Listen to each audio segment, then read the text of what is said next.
종려주일이면서 또 사실은 오늘부터 고난주간이 시작되기도 합니다.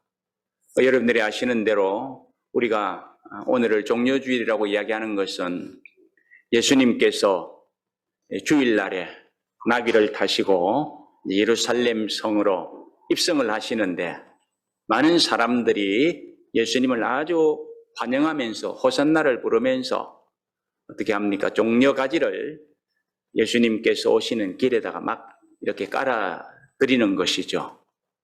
그래서 종려주일이라는 말이 이제 나오게 됐습니다. 그런데 이렇게 예수님께서 환영을 받고 예루살렘 성으로 들어가셨는데 결국은 어떻게 됩니까? 불과 며칠 후에 예수님께서는 이제 십자가를 지시게 됩니다. 예루살렘 성전에 들어가 보니 예루살렘 성전이 하나님께서 보시기에 아름다운 성전이 아니고 강도의 구렬이 되어 있고 장사의 소굴이 되어 있고 진리는 왜곡되어 있고 불의가 판을 치고 있고, 그래서 예수님은 어떻게 합니까? 그 모든 것들을 지적하시고 꾸짖고 성전을 정결하게 하시고, 그러니까 이제 종교자들이 시비를 걸어 변론을 하고 그러는 중에 시기를 받고 미움을 받아서 결국은 예수님께서 이제 십자가를 지시게 되는 거죠. 예수님을 환영했던 그 사람들은 다 어떻게 합니까? 등을 돌리고 돌아서서 다 종교지도자들과 결탁해서 예수님을 십자가에 못 박으라고 아우성을 쳐대는 그런 일이 벌어졌습니다. 그래서 결국은 예수님께서 이제 목요일 밤에 거의 새벽녘이죠. 이렇게 이제 잡히게 되시고, 그리고는 금요일 날에 십자가를 지시는 것을 우리가 볼 수가 있습니다. 사실은 그런데 예수님께서 십자가를 지신 것은 사람들이 예수님을 십자가에 못 박으라고 했지만 이게 이제 하나님의 뜻이잖아요, 그게.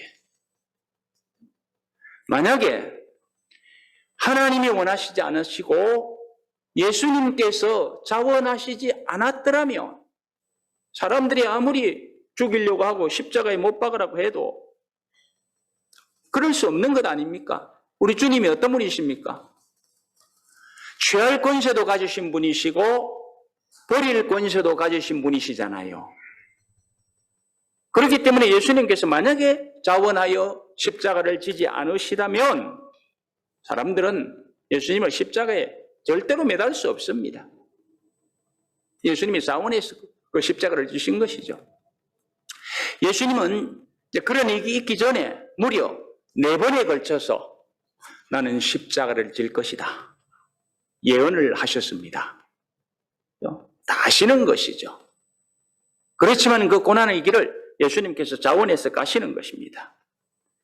만약에 그렇지 않더라면은 유다의 배반이 있고, 그래서 이제 예수님을 잡으러 많은 사람들이 몰려왔을 때에 예수님께서 어떻게 할 수 있습니까? 그냥 그들을 일망타진해버릴 수 있잖아요. 성경이 그렇게 말씀을 합니다. 여러분 한번 보실까요? 마태복음 26장 53절 말씀입니다. 그를 보시면은 너는 내가 내 아버지께 구하여 지금 12군단 더 되는 천사를 보내시게 할 수 없는 줄로 아느냐? 우리 예수님께서는 그냥 말씀 한마디면 천사를 12군단 더 되게 동원해가지고 그들을 그냥 삽시간에 처리해버릴 수도 있습니다. 그런데 예수님께서는 그러시지 않으시고 잡히셨습니다. 그리고 십자가에 달려 돌아가셨습니다. 자, 그러면 예수님께서 왜 이렇게 십자가를 자원하여 지셨을까요? 이게 중요합니다. 성경은 이에 대해서 여러 가지 답을 주고 있습니다. 그런데 저는 오늘 아주 핵심적인 것 3가지만 말씀을 드리기를 원합니다. 먼저는 에베소서 2장 16절 말씀에 보면은 이런 말씀이 있습니다. 또 십자가로 이 둘을 한 몸으로 하나님과 화목하게 하려 하심이라. 원수된 것을 십자가로 소멸하시고. 무슨 말입니까? 아담의 타락 이후로 인간은 다 죄인이 되어버렸습니다. 인간이 죄인 되니까 하나님과의 관계가 어떻게 되어버렸습니까? 원수 관계가 되어버리고 말았습니다. 그 관계를 예수님께서 십자가를 지심으로 회복시켜 놓으신 것입니다. 그 원수 관계가 이제는 화목 관계로 돌려지게 되었다. 그래서 십자가로 이 둘을 한 몸으로 하나님과 화목하게 하셨다. 이렇게 말씀하고 계십니다. 이게 한 가지 이유이고요. 그 다음에 두 번째 이유는 갈라디아서 3장 13절 말씀에서 보면은 이렇게 말씀합니다. 그리스도께서 우리를 위하여 저주를 받은 바 되사 율법의 저주에서 우리를 속량하셨으니 기록된 바 나무에 달린 자마다 저주 아래 있는 자라 하였습니다. 우리는 죄로 인하여 하나님 앞에서 저주를 받아 마땅한 자들입니다. 그런데 그 저주를 예수님께서 십자가로 대신 받아주셨다는 것입니다. 그래서 우리는 예수 그리스도의 십자가의 죽음을 대속적인 죽음이라 이렇게 이야기를 하는 것이죠. 그러므로 이 예수님의 대속적인 죽음은 너무나도 중요합니다. 그래서 조금 길게 제가 말씀을 드리기를 원합니다. 당시에 로마 치하에 있던 사람들이 이렇게 저주를 받은 자들을 처형하는 방법이 있었는데 그것은 이제 특별한 형틀에 달아서 죽이는 방법이었습니다. 그 형틀이 보편적으로 세 가지 형틀로 있었어요. 자, 한번 보실까요? 어떤 형틀입니까? 하나는 X자, 또 하나는 T자 형틀, 그리고 하나는 바로 십자가 형틀입니다. 그런데 우리 예수님께서는 바로 저 십자가 형틀에 달려서 돌아가신 것이죠. 우리가 받아야 할 저주를 대신 받으시기 위해서 저 십자가 형틀을 지셨습니다. 왜 십자가 형틀을 지시고 죽으셔야만 하시는가? 이유가 있습니다. 우리가 레위기를 보면 죄인들이 죄를 사함받기 위해서 하나님께서 그 방법을 제시해 놓은 것을 봅니다. 어떻게 합니까? 죄를 지은 사람들이 짐승을 대신 죽임으로 인해서 그들이 죄 용서를 받습니다. 그래서 그 짐승을 죽이면은 반드시 뭐가 흘릴 수밖에 없습니까? 피를 흘릴 수밖에 없죠. 그래서 그 짐승을 피 흘리게 해서 내가 대신 저주받고 죽어야 될 그런 것들을 대속하시게 되는 그런 제도를 이 레위기에서 말씀해 주십니다. 따라서 우리가 히브리서 9장 22절 말씀을 보면은 이렇게 말씀합니다. 율법을 따라 거의 모든 물건이 피로서 정결하게 되나니 피 흘림이 없은즉 사함이 없느니라. 반드시 피를 흘려야 죄 사함을 받을 수 있다라는 것이죠. 이런 제사의 절차를 잠깐 말씀드리면 이렇습니다. 내가 죄를 지었다. 죄의 삭은 사망이잖아요. 저주받고 죽을 수밖에 없는 거죠. 그래서 거기에서 이제 벗어나려면 어떻게 해야 되느냐? 내가 일단 내 대신 죽어야 할 짐승을 끌고 어디로 갑니까? 제사장에게로 가는 거죠. 가면 제사장은 그 끌고 온 짐승에게 어떻게 합니까? 당신이 손을 그 짐승의 머리에 얹으시오. 그리고 이제 손을 머리에 얹으면 어떻게 합니까? 제사장이 그에게 안수를 하는 거죠. 그러면 어떻게 됩니까? 그 죄지은 사람의 죄가 자기가 끌고 온 짐승에게 넘어가는 거죠. 이것을 우리는 신학적인 용어로 죄의 전가라 이렇게 이야기하는데 내 죄가 그 짐승에게 넘어가며 이제 어떻게 합니까? 그 짐승을 죽이는 거죠. 죽여서 그것을 하나님께 제물로 드리는 것이죠. 그렇게 함으로 죄를 용서받는 이런 제도가 어디에서 소개되느냐면 바로 레위기에서 소개되는 것입니다. 그런데 이 제사는 계속 되어야 되고 또 얼마나 불편합니까? 그래서 우리 하나님께서는 단번에 영원히 드릴 제사로 예수님이 제물되게 하신 거죠. 그래서 예수님께서는 영단번에 자기를 드림으로 더 이상 이제는 그런 제사는 필요 없도록 하신 것이 예수님의 십자가 대속의 제사라는 것이죠. 그래서 사도 바울은 로마서 6장 10절 상반절 말씀에 보면 예수님의 십자가의 죽으심에 대하여 이렇게 말씀합니다. 그가 죽으심은 죄에 대하여 단번에 죽으심이요. 히브리서 기자는 히브리서 7장 27절 말씀에서는 그는 저 대제사장들이 먼저 자기 죄를 위하고 다음에 백성의 죄를 위하여 날마다 제사 드리는 것과 같이 할 필요가 없으니 이는 그가 단번에 자기를 드려 이루셨습니다. 옛날의 제사는 제사장이 남들의 죄를 용서받도록 하기 위해 그 제사를 드려주지만은 그 제사장 본인도 그 제사를 드려야 되는 거죠. 그런데 이제 예수님께서는 그냥 단번에 모든 것을 다 이루시는 제사를 십자가로 드리셨다라는 것입니다. 그래서 이제는 더 이상 그런 제사가 필요 없게 됐다는 말씀입니다. 그러므로 우리가 십자가를 생각할 때에 우리 주님께서 저 십자가로 단번에 제물 되셔서 이제는 영원히 다른 제사를 드릴 필요가 없다 하는 것을 분명히 기억해야 됩니다. 그러므로 베드로전서 2장 24절 말씀에서는 이렇게 말씀합니다.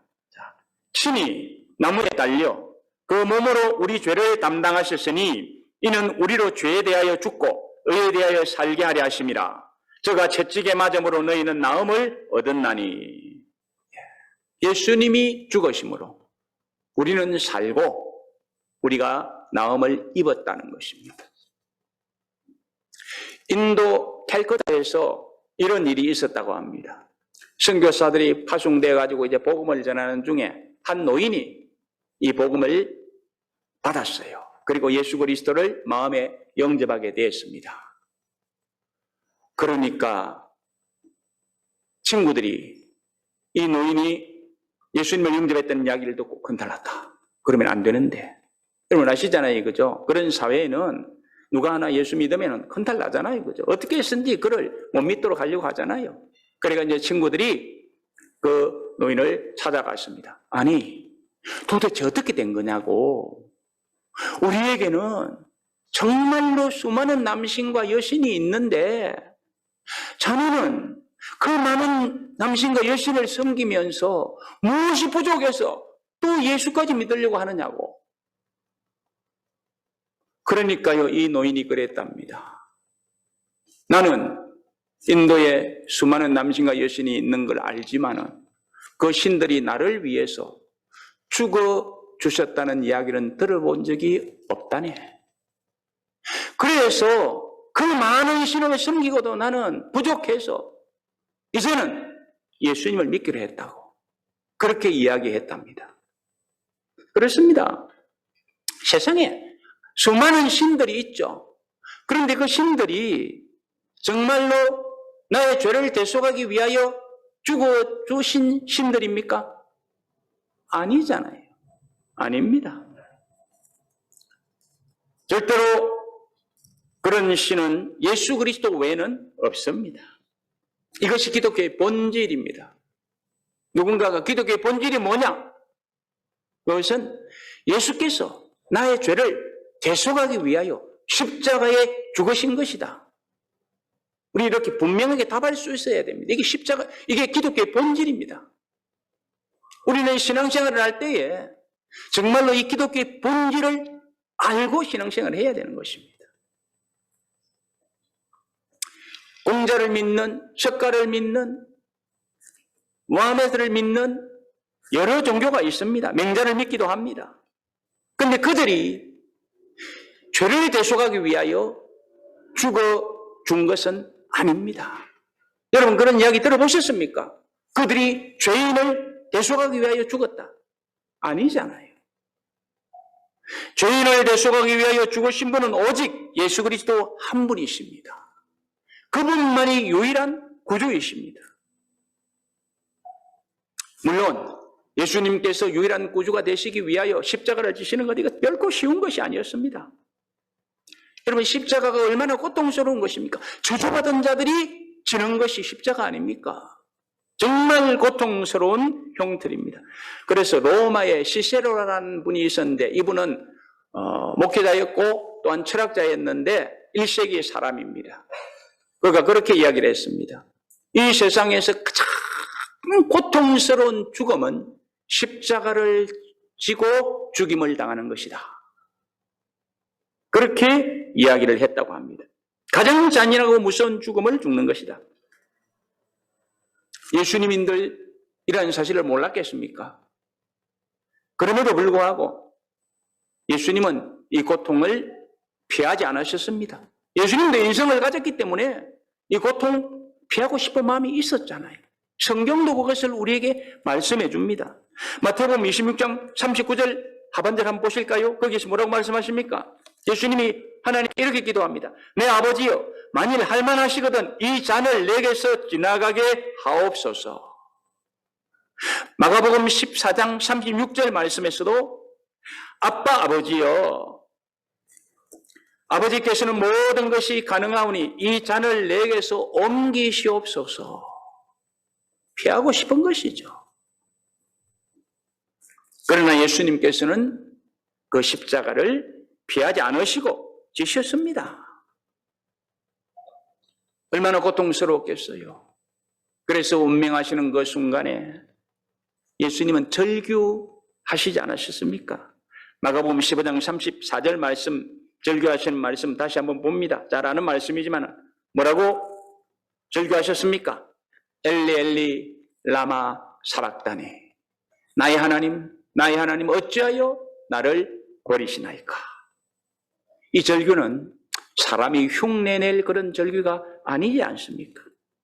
이것은 오로지 죄인들을 구원해내시기 위해서 구주가 되시는 그런 주님의 고통의 절규입니다.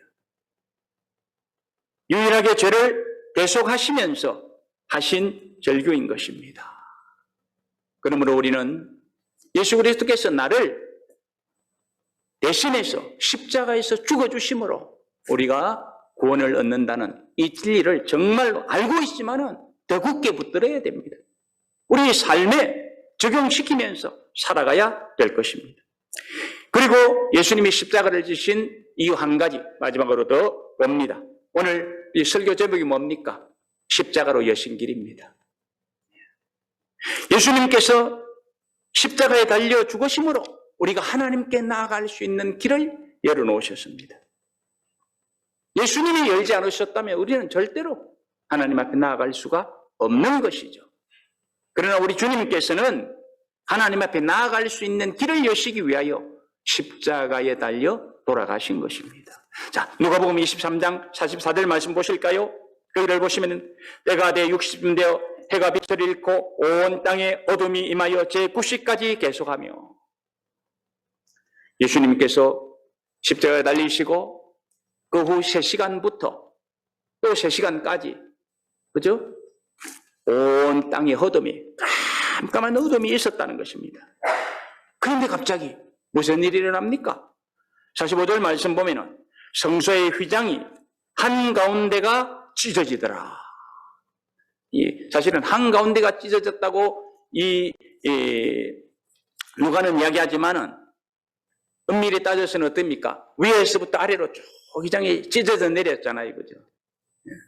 그런데 이 누가는 가운데서 찢어진 그 사건에서부터 말씀을 해주고 있습니다. 중요한 것은 휘장이 찢어졌다는 것입니다. 여기서 휘장이라는 것이 무엇입니까? 여러분들 아시는 대로 성소와 지성소가 있었는데 그 성소와 지성소를 완전히 막아서 가린 것이잖아요. 지성소 앞으로는 어느 누구도 나아가지 못하도록 하기 위한 것 아닙니까? 그 커튼이잖아요. 커튼을 쳐서 누구나 들어가지 못하도록. 들어가면 어떻습니까? 우리 하나님 앞에서 죽임을 당하기 때문에 못 들어가게 딱 막아놓은 커튼이었습니다. 그런데 예수님께서 십자가에 달려 돌아가실 때에 그 커튼이 어떻게 됐다고요? 찢어져서 열려버렸다는 것입니다. 하나님께 이제는 누구나 나아갈 수 있도록 길을 여셨다는 것입니다. 그러므로 이제 오늘 우리가 펼친 본문 19절 말씀에서 보면 뭐라고 말씀합니까? 그러므로 형제들아 우리가 예수의 피를 힘입어 성소에 들어갈 담력을 얻었나니. 그렇다면 여러분들에게 한번 여쭤보겠습니다. 여러분들은 하나님을 만나기 위해서 담대한 마음으로 얼마나 자주 하나님 보좌 앞으로 나아갑니까? 내가 이 모습 이대로 주님께 나가서 예배하면 하나님 받으실까? 이런 생각은 없습니까? 내 마음이 참 깨름직해. 내가 한 주간 동안 그렇게 살았는데 어떻게 내가 하나님 앞에 나가서 예배 바로 드릴 수 있을까? 오늘은 그냥 가지 말아야지. 내 양심의 가책도 있고 내 마음이 부담도 있는데 그러시지는 않습니까? 오늘 성경은 분명히 말씀합니다. 예수님께서 십자가를 지시고 대속의 죽음을 죽으심으로 인하여 휘장 가운데로 열어놓으신 길이 있기 때문에 그 길로 향하여 나아가면 된다라고 말씀을 합니다. 20절 한번 보실까요? 그 길은 우리를 위하여 휘장 가운데로 열어놓으신 새로운 산길이요 휘장은 곧 그의 육체니라. 예수님이 휘장 가운데로 열어놓으신 새로운 길이 있다는 것입니다. 그것이 살 길이라는 것입니다. 그 길을 향하여 어떻게 해요? 담대히 나아가도록 하셨다는 것입니다. 그런데 다시 묻습니다. 자주 담대하게 은혜의 보좌를 사모하십니까? 우리 마음은 사실 자주 흔들립니다. 왜 그랬습니까? 땅에 발을 붙이고 살아가니까 연약함도 있고 때로는 죄 짓는 것도 있고 그래서 우리 마음은 자주 흔들립니다. 그렇기 때문에 자꾸 그냥 물러나고 싶은 마음도 있습니다. 그러나 오늘 성경 우리가 분명히 보십시다. 뭐라고 말씀합니까? 은혜의 보좌 앞으로 담대히 나아가라고 말씀을 합니다. 단 한 가지, 나를 위하여 예수님께서 십자가에서 대속의 죽음을 죽으셨다는 그 사실을 분명히 기억하면서 말입니다. 이것이 중요합니다. 우리 주님께서는 그런 은혜를 입도록 하기 위하여 십자가를 지신 것입니다. 나는 부족하고 연약하지만 나를 하나님과 은혜의 보좌 앞에서 담대하게 만날 수 있도록 하기 위하여 십자가를 지시고 죽으셨다는 것입니다. 이 믿음이 우리에게 있어야 됩니다. 이 믿음이 약할수록 우리는 신앙생활 하면서 손해보는 부분이 많습니다. 사람은 연약합니다. 그렇기 때문에 우리는 스스로 연약해질 수가 있습니다. 그러나 우리는 믿음의 용기를 가져야 됩니다. 말씀을 붙들어야 됩니다. 예수님께서 말씀을 통하여 내가 하나님 앞에 담대히 나아갈 수 있는 길을 열어놓았다는 것, 이것을 확신하면서 그 말씀을 붙들어야 됩니다. 나 연약한 생각에 사로잡히지 마시기 바랍니다. 아니 우리가 죄 지을 때에 내가 오늘 죄 짓고 내일 또 잘못했다고 하고 또 하나님 앞에 나가면 되지, 이런 마음으로 죄 짓습니까? 그렇지 않잖아요. 그렇지 않습니다. 만약에 그렇게 산다면 그것은 잘못이죠. 그 사람은 정말 아직도 예수 그리스도의 은혜를 잘 모르는 사람입니다. 그러나 우리는 죄를 짓는다고 해도 고의적으로 그런 죄를 짓는 것은 아니지 않습니까? 연약함으로, 그죠? 범죄하는 것입니다. 그렇기 때문에 나 연약함을 하나님 앞에 또 보여드리면서 어떻게 해야 됩니까? 오늘도 하나님을 의지합니다.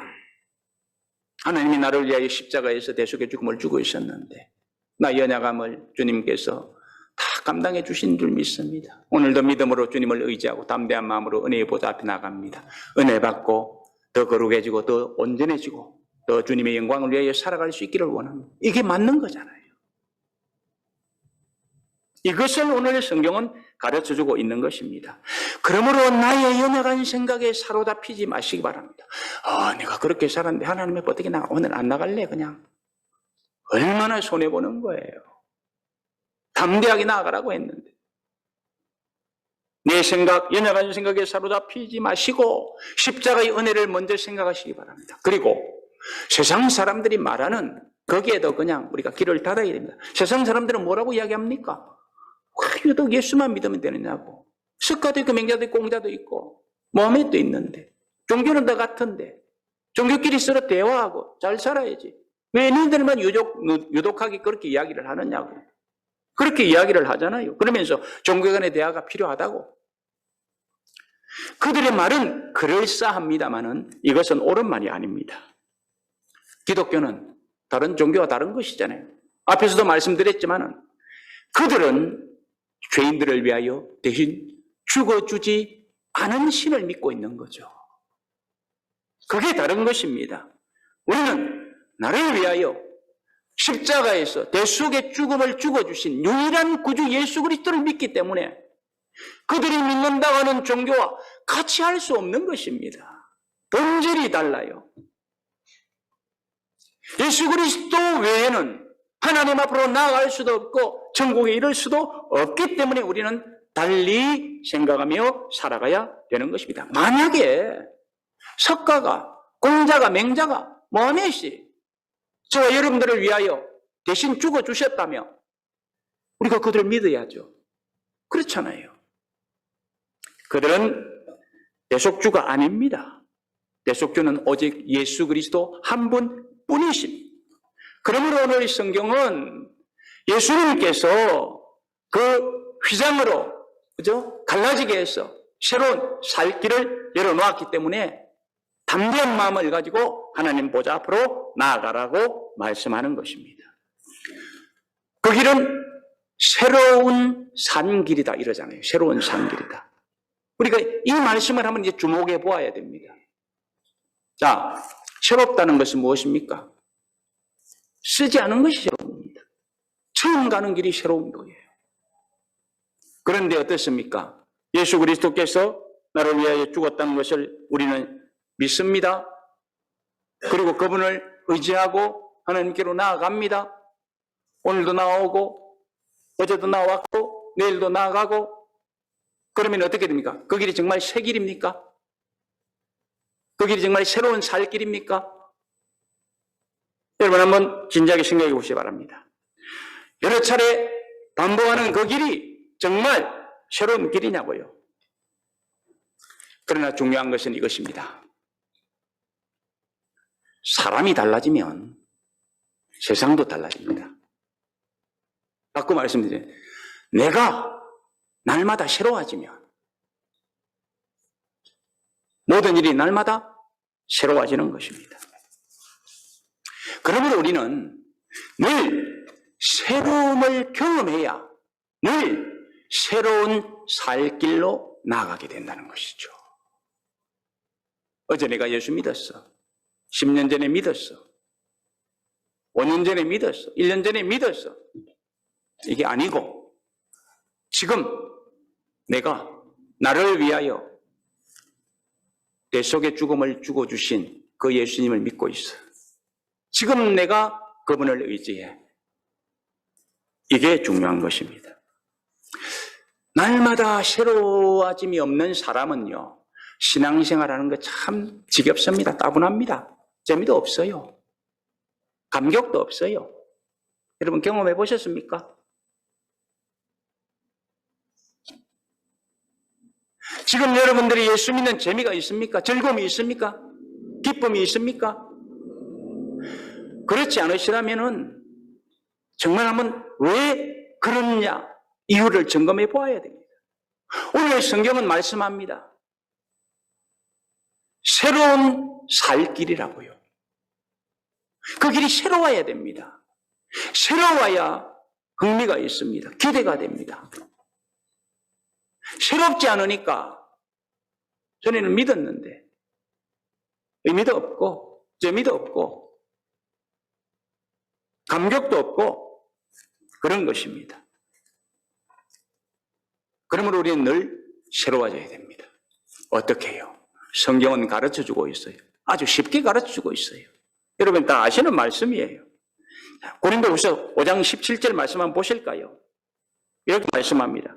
누구든지 그리스도 예수 안에 있으면 새로운 피조물이라. 이전 것은 지나가시니 보라 새 것이 되었도다. 오늘도 예수 그리스도 안에 있으면 되는 거예요. 오늘도 내가 예수 그리스도 안에 있기 위해서는 어떻게 됩니까? 내 자신을 내려놓으면 되는 거예요. 모든 것을 그분에게 맡겨드리면 되는 거예요. 너무나도 쉬운 것입니다. 우리가 새로워지려면 욕조에다가 막 뭡니까? 이게 세제 잔뜩 풀어내놓고 내가 거기 들어가가지고 내 몸을 막 빡빡 문지르고 씻는다고 해서 우리는 새로워지는 것이 아니잖아요. 목욕 한다고 새로워지는 것이 아닙니다. 성경은 분명히 그 방법을 가르치고 있습니다. 뭡니까? 누구든지 그리스도 안에 있으면 새로운 피조물이라. 이제 것은 지나갔으니 보라 새 것이 되었도다. 그렇게 우리가 그리스도 안에 있으면서 늘 새로우면 세상도 늘 새로운 것입니다. 우리가 나아가는 길도 새로운 것입니다. 하나님과 만나는 것도 늘 새롭게 만나는 것입니다. 신선하게 만나는 것입니다. 기쁘고 즐겁게 만나는 것입니다. 그 길이 살 길입니다. 그 길이 새 생명의 길이라는 것입니다. 그렇지 않고서는 새 길을 갈 수가 없습니다. 그렇지 않고서는 묻혀서 어떻게 갑니까? 넓은 길을 가려고 합니다. 이 넓은 길은 정말 조심해야 될 길이라고 성경이 분명히 이야기해 주고 있습니다. 넓은 길은 무슨 길이라고 합니까? 멸망의 길이라고 하지 않습니까? 마태복음 7장 13절 하반절 말씀 보실까요? 멸망으로 인도하는 문은 크고 그 길이 넓어 그리로 들어가는 자가 많으니라. 그러나 생명의 길은 좁은 길이라고 합니다. 협착하다고 합니다. 사람들이 찾지도 않는다고 합니다. 그러나 그리스도 안에 있는 사람들이 가는 길은 이 좁은 길이고 그 길이 바로 살 길이고 그 길이 바로 새 생명으로 나아가는 길인 것입니다. 우리 주님께서는 이 길을 열기 위하여 십자가를 지시고 휘장을 찢어 주셨다는 것입니다.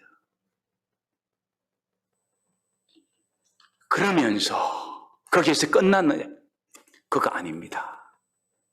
거기에서 끝난 것이 아니라 21절로 넘어가 보실까요? 또 하나님의 집 다스리는 큰 제사장이 계심에. 이게 무슨 말씀입니까? 이 큰 제사장이 누구입니까? 예수 그리스도시죠. 하나님 집 다스리시는 예수 그리스도이십니다. 지금도 그분께서 하나님의 집을 다스리고 계십니다. 큰 제사장으로 집을 다스리고 계십니다. 그 제사장이 지금 무엇을 하시느냐고요? 성경은 우리에게 가르치고 있습니다. 22절 상반절로 넘어가 보실까요? 거기를 보시면은 그 하나님 집 다스리시는 큰 제사장이 무엇을 하시느냐? 마음에 핏뿌림을 주시고 계시는 것입니다. 악한 양심에서 벗어나게 하시고 계십니다. 몸을 맑은 물로 씻고 씻어주고 계신다고 말씀을 합니다. 그러므로 22절 하반절 말씀에서는 우리가 참 마음과 온전한 믿음으로 하나님께 나아갈 수 있기 까닭에 그렇게 하자고 권면을 하고 있습니다. 이 말씀의 백그라운드는 어디로 가야 됩니까? 구약 시대에 제사장들이 죄인을 위하여 제단에 피를 뿌려주는 것과 같이 생각을 해야 됩니다. 짐승을 잡아서 그냥 피만 흘리도록 하는 것이 아니라 어떻게 합니까? 그 피를 가지고 성소에 들어가서 어떻게 합니까? 성소에다가 피를 뿌리는 것이죠.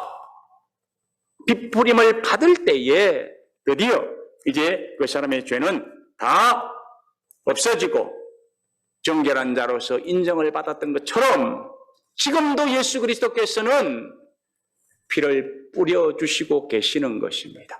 그렇기 때문에 우리는 날마다 그분 안에 있어야 돼요. 그래야 새로워지는 거죠. 그러므로 누구든지 그리스도 안에 있으면 새로운 피조물이라.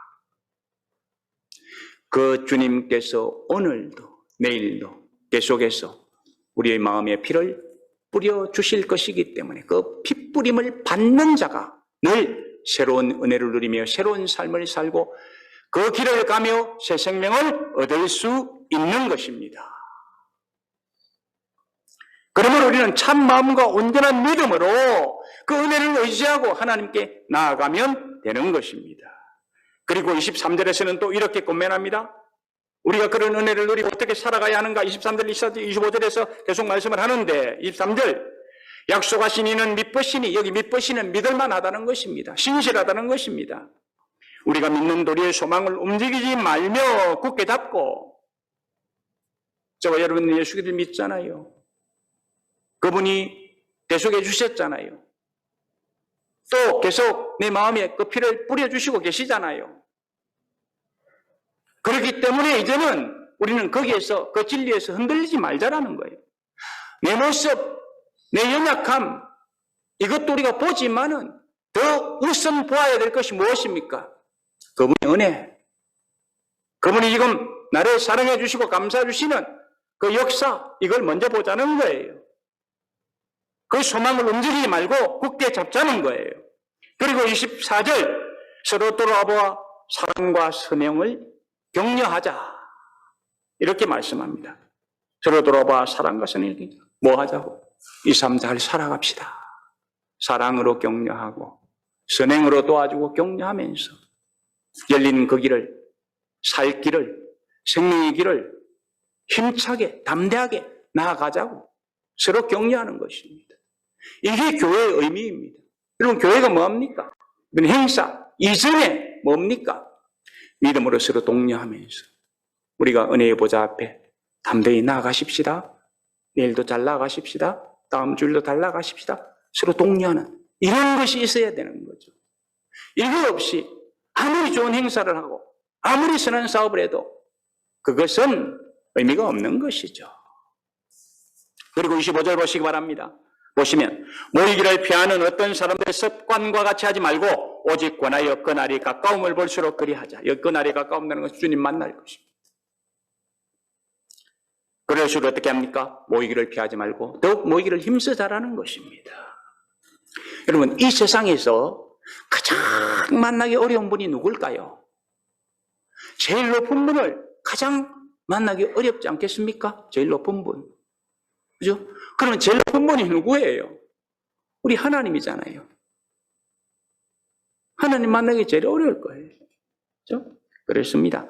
그런데 오늘 우리는 그 하나님을 만나고 있잖아요. 은혜의 보좌 앞으로 나와서 보이지 않는 하나님이지만 우리가 마음으로 만나고 영으로 만나고 있잖아요. 그분을 높이고 있잖아요. 이 놀라운 역사에 우리가 지금 함께하고 있지 않습니까? 이것은 전적으로 하나님의 은혜입니다. 결론입니다. 예수님께서는 십자가로 휘장을 찢으시고 살 길을 여셨습니다. 이것을 믿는 믿음으로 담력을 가지고 이제는 은혜의 보좌 앞으로 나아갈 수가 있습니다. 이 믿음의 담력이 없는 사람들은 하나님의 은혜의 보좌 앞에 나오기를 좋아하지 않습니다.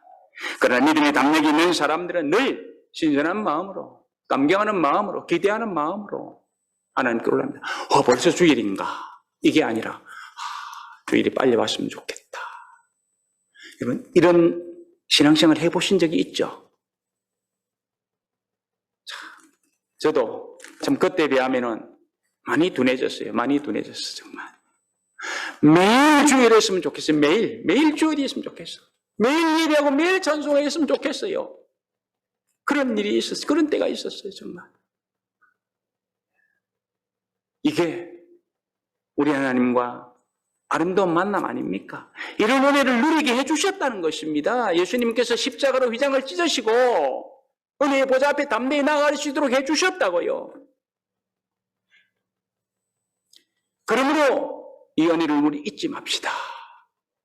기억하면서 정말 그 은혜 보좌 앞에 나아가서 때를 따라 돕는 은혜를 우리가 누릴 수 있기 바랍니다.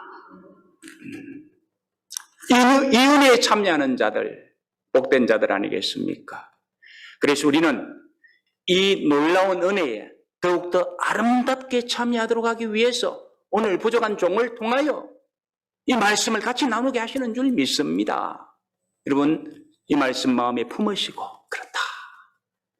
우리 주님께서 십자가로 내 속에 죽음을 죽으시고 믿는 자들마다 은혜의 보좌 앞에 담대히 나가도록 하기 위하여 비장을 찢어 놓으셨다. 그래, 늘 내가 그리스도를 마음에 품고 십자가를 품고 그분을 의지하는 삶, 그것이 새 삶입니다. 그런 새 사람이 되어서 하나님 앞에 날마다 새롭게 나아가자. 그러면서 내 마음이 기쁘고 즐겁고 주님의 은혜를 사모하고 예배드리는 것이 기다려지고 이런 삶을 산다면 이 세상에서 가장 행복한 사람 아니겠습니까? 이런 은혜를 누리시는 저와 여러분들이 되시기를 주님의 이름으로 축복합니다.